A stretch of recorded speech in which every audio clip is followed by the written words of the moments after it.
तो सीधे ले चलते हैं भोपाल। बीजेपी मुख्यालय में आज अहम बैठक है। सीएम शिवराज पहुंचे हुए हैं। अभी तक हमारे पास नहीं पहुंचा है। जैसे ही डिटेल जानकारी या पत्र या सूचना आती है,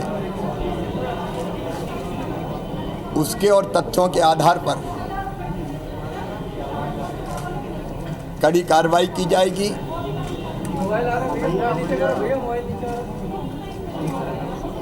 इसमें जो दोषी हैं वो कोई भी हो, उनके खिलाफ वैधानिक कार्रवाई होगी।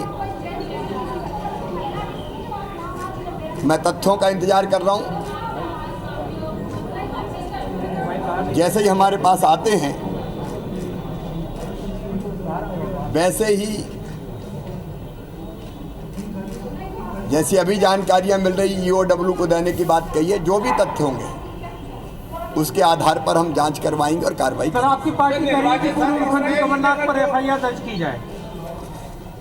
हमारी पार्टी कह रही है तो हमारी पार्टी पहले भी कहती थी कि क्या क्या हुआ है। जो हुआ है हम लोगों ने भाषणों में भी कहा है कि लूट हुई है। मध्य प्रदेश को दलालों का अड्डा बना दिया गया, पैसे ले दे के पोस्टिंग हुई है, ये हम पहले कहते रहे। अब वो सारे तथ्य आ जाएं, उसके आधार पर कार्रवाई करें।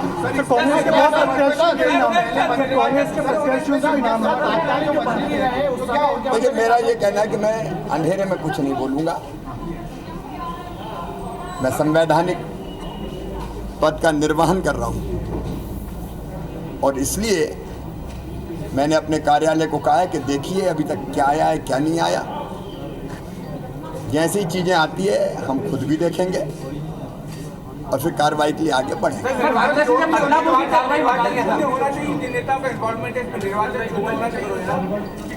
अब पहले एक बार सारे तथ्य आ जाने दीजिए। जहाँ तक बदलापुर की है तो हाथ कंगन को आरसी क्या, पढ़े लिखे को फारसी। छिंदवाड़ा में एक प्राइवेट कंपनी आलू उगाती है कॉन्ट्रैक्ट फार्मिंग पे।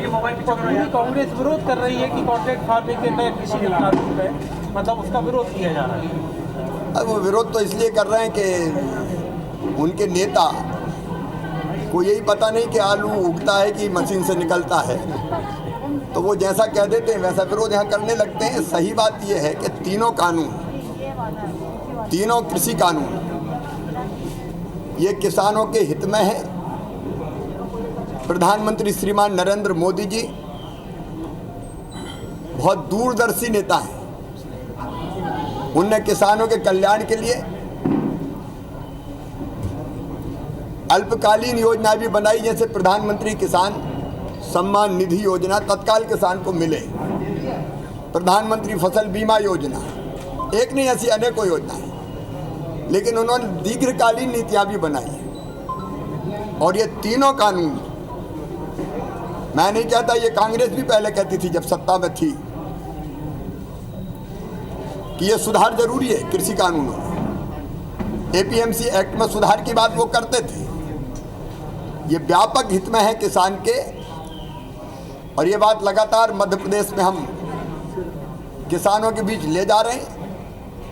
और ये तो स्वतंत्र कर दिया प्रधानमंत्री नरेंद्र मोदी जी ने किसान को। नहीं तो बंधक था कि मंडी में ही बेचो। मंडी एरिया के बाहर अगर, मंडी के बाहर अगर बेची तो ट्रक पकड़ लिए जाते थे। मंडी टैक्स की चोरी की, अवैधानिक काम किया। अब प्रधानमंत्री जी ने तो किसान को स्वतंत्र कर दिया कि मंडी में चाहो तो मंडी में बेचो, मंडी चालू रहेगी। मंडी के बाहर बेचना, मंडी के बाहर बेचो। फूड प्रोसेसर को बेचो, किसी एक्सपोर्टर को बेच दो, कोई अगर वेयर हाउस पर खरीदता तो उसको बेच दो लाइसेंस लेके। क्या दिक्कत है? जहाँ किसान को सही दाम मिलेगा वो खेत पे बेचेगा, वो खलिहान में बेचेगा, वो घर पे बेचेगा, वो मंडी में बेचेगा। किसी को आपत्ति क्या है? काहे को आंसू बहाए जा रहे हैं? और दूसरा कानून भी, अगर बोते समय मुझे कीमत के दाम पता चल जाते हैं। आज तो जुआ है, मैं बोलता हूँ तो 6,000 रुपया कुंटल बिकता है सोयाबीन, और जब मैं काटता हूँ तो 2,000 रुपया कुंटल हो जाता है। अगर मुझे बोते समय रेट पता चल जाए कि इस भाव पर मिलेंगे, इस भाव पर बिकेगी मेरी फसल, तो किसी को आपत्ति क्या इस कॉन्ट्रैक्ट फार्मिंग में? और जिसकी बात आप कर रहे थे कि वहाँ खुद किसान लाभ कमा रहे हैं कॉन्ट्रैक्ट फार्मिंग से, अब कोई ये कहे कंपनी कब्जा कर लेगी, कोई कब्जा तो करके देखे। किसान के खेत में आज किसी में हिम्मत है? कि कहीं से बाहर से आके कंपनी कब्जा कर लेगी।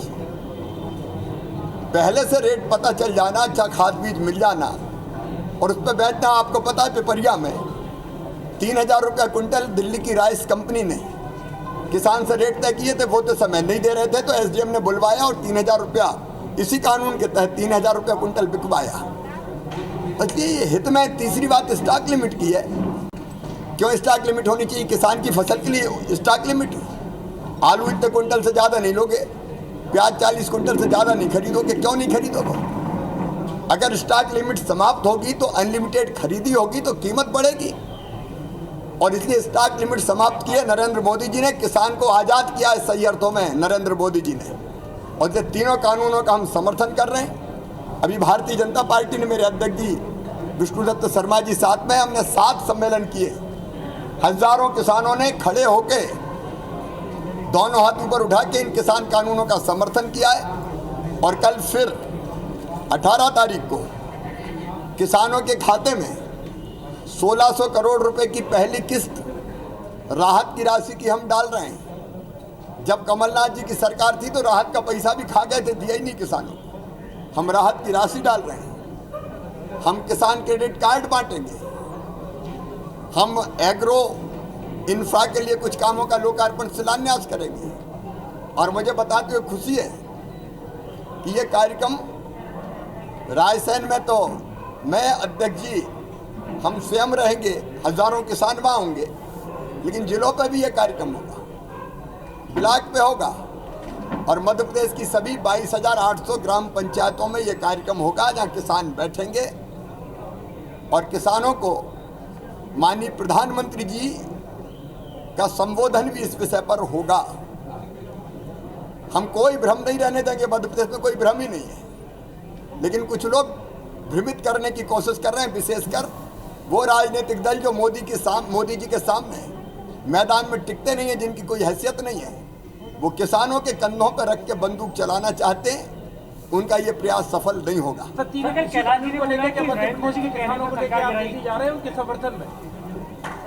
अभी तो यही कर रहे हैं हम।